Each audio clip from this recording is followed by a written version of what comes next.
Choosing an awning. Why would you want to buy an awning and attach it permanently onto the side of your vehicle? Penalty is weight. This particular one is called the Shadow Awn. It's made by AWNING. It's designed to fit permanently on the side of a van or roof rack, SUV, any vehicle where you've got a nice, strong, sturdy structure on top. If it's a weak, flimsy, kind of just clip it onto the load bars, doesn't work terribly well because of its weight and because of its amount of... You'll see now why it requires quite a strong mounting on the vehicle itself.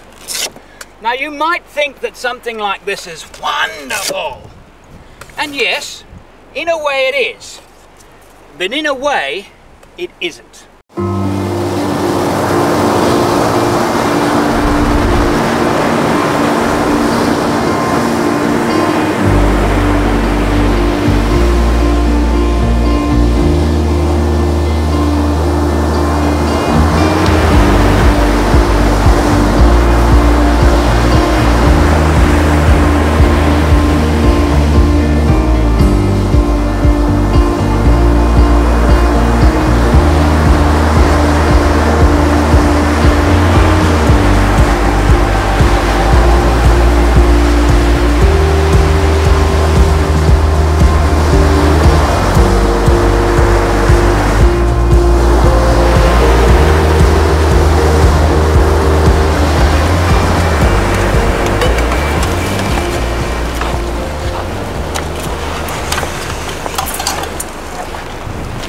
As can be seen by this particular product, its beauty lies in the fact that it is so easy to erect. In a windy environment, I highly recommend you peg the at least one of the poles down. This particular product, there's only one pole, but there are 3 straps. So it's taken me how long to erect that? Less than half a minute? Okay. So its strength is how quickly it can be erected. But now let's have a look at the sun and see what the sun's doing, because that is what makes this a good stroke not so good awning. So if I think about the sun, what it's going to be doing, it's moving like that. So within, well, not a very long time, I'm going to have little shade around the vehicle apart from that corner over there. So even at the moment now, with the sun moving there, I'm never going to have a lot of shade on this side of the vehicle. So ideally, I should have moved the vehicle before erecting the awning. Not so. That's the problem with this kind of awning. If it was a inexpensive, where it takes a lot longer to erect, but I might have just a tarpaulin that I clip on, a couple of poles with some guy ropes, I can lower the guy ropes and drop it down all the way around here, couldn't I? If I was in a campsite where I was actually staying put and not moving anywhere for days, this is the wrong type of awning to put on your vehicle, because you have to keep good shade around the camp, move the vehicle twice a day. That's not ideal for many people. For me, this kind of awning is great because I generally don't spend a lot of time in one camping site at a time. So I'm not unhappy about moving the vehicle around.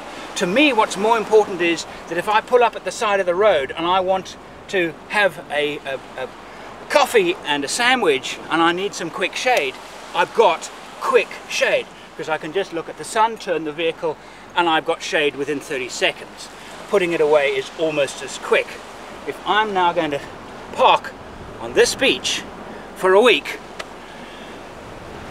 I don't think this is going to fulfill my shade requirements. You can buy the drop-down pieces, yes you can, and you can adapt this awning for that, but spend the money for a piece of equipment that doesn't quite suit the application.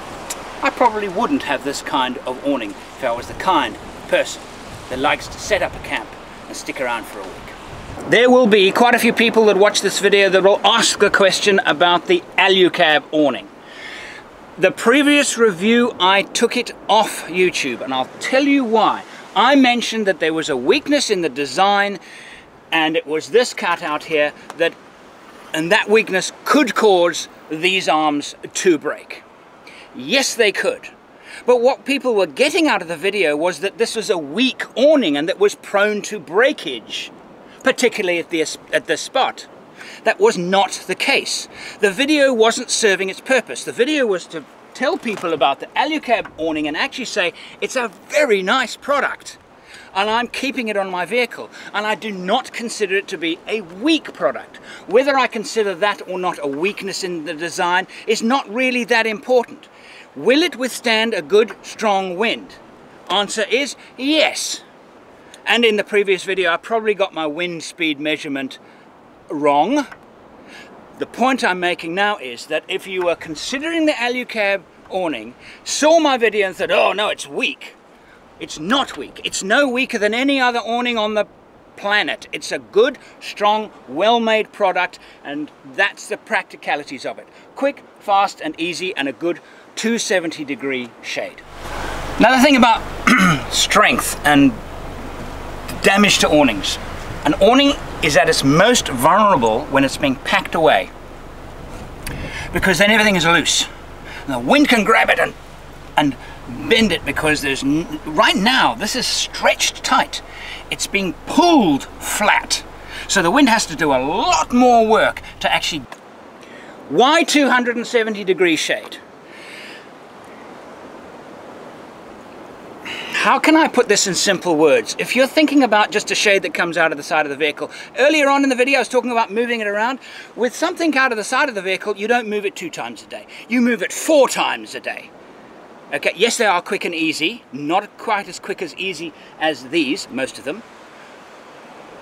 Get yourself a 270. The difference is not just a little bit, oh, we've got a bit of extra shade. No, it's much more than that. A 270-degree awning is like double an ordinary straight-out awning.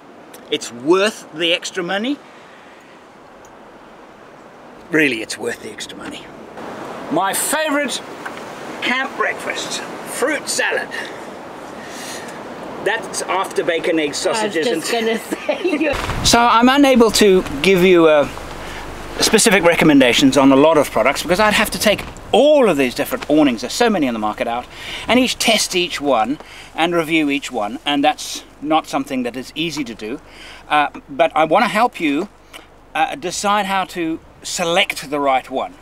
You've got to think about how much weight up high can your vehicle take. A lot of weight. This is 21 kilos. That's about the heaviest that there is. I don't know of any others that are heavier, but many of them are similar.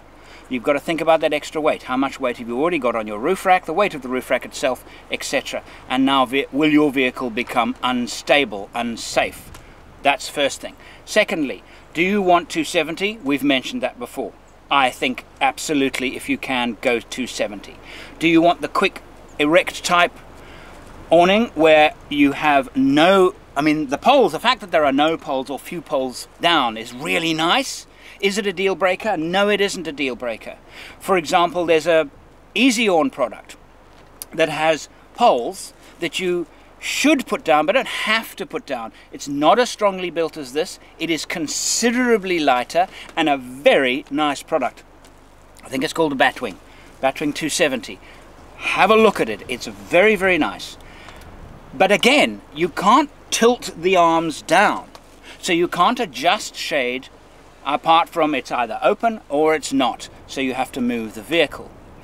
All of the 270-degree pole-less awnings suffer the same consequence. So you have to decide, do I want poles? Do I want to be able to adjust my shade? That's the big question. If you don't have a lot to spend, I don't think a fixed awning is a deal breaker, because it's very easy to take a couple of tent poles, a couple of guy ropes, and a large top with some eyelets made in it. As long as you put clips on your roof rack, so it's very easy to clip, and it becomes a fairly rudimentary process that anybody in the family can do to set up a quick shade. I wouldn't have a big heavy thing on the side of my rack if really, I don't think it's a... But as I say, if you want a quick meal at the side of the road and you need some shade, this kind of awning is the answer, and this is a good one. Patreon is not just a way you can support our videos, but a way to get private videos, free books, exclusive merchandise, and much more. Click the Patreon button on the screen now.